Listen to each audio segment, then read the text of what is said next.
પ્રિય વૈષ્ણવો, અષાઢ સુદ બીજ એટલે રથયાત્રા. આજના દિવસે 4 યુથોના ભાવથી 4 જુદા જુદા ભોગ ધરી પ્રભુને રથમાં ખેલાવી વ્રજ ભક્તો તન્મય બન્યા છે. પ્રભુ ભક્તના મનોરથ પૂર્ણ કરે છે. એટલે તો ભક્ત મનોરથ પૂરકાય નમઃ એમ આપણે કહીએ છીએ. પ્રથમ ખેલના દર્શન પ્રભુ નંદાલયમાંથી ફરવા પધારે છે તે ભાવ છે. બીજા ખેલના દર્શન વ્રજાંગનાઓને ત્યાં રસ્તામાં રોકાઈ ગયા તે ભાવથી છે.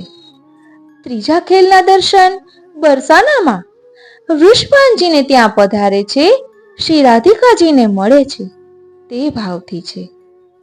ચોથા ખેલના દર્શન વ્રજની કુંજ નિકુંજોમાં ફરીને ગોકુલ એટલે નંદાલયમાં પાછા પધારે છે એ ભાવથી છે.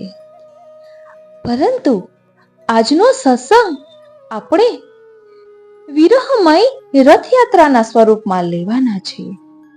આપને એમ થશે કે આવું કેમ? તો તેની પાછળ પણ એક રહસ્ય છુપાયેલું છે અને આ રથયાત્રાનો સત્સંગ આપણે 2 ભાગમાં લઈશું. પ્રથમ ભાગમાં વિરહમય રથયાત્રા છે અને બીજા ભાગમાં સંયોગમય રથયાત્રા છે. તો ચાલો પ્રવેશ કરીએ વિરહમય રથયાત્રા. પ્રિય વૈષ્ણવો, જય શ્રી કૃષ્ણ. આજે આપણે એ દિવસની વાત કરીએ છીએ જ્યારે રથ ચાલે છે પણ હૃદય ઊભું રહી જાય છે. જ્યારે પ્રભુ તો આગળ વધે છે પણ ભાવિક તો પાછળ જોઈ રહે છે. આજ છે અષાઢ સુદ બીજ.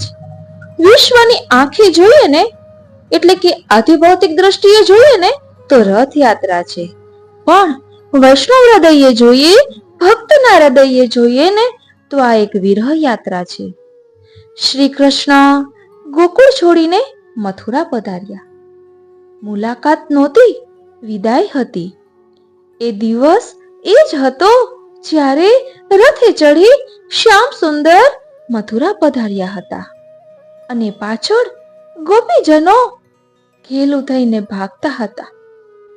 માતૃ મંદિરની પથ્થર ભીતે ટકાટક વાગતી હતી આંખો અને હૃદય તો તૂટતું નહોતું, ઓગળતું હતું.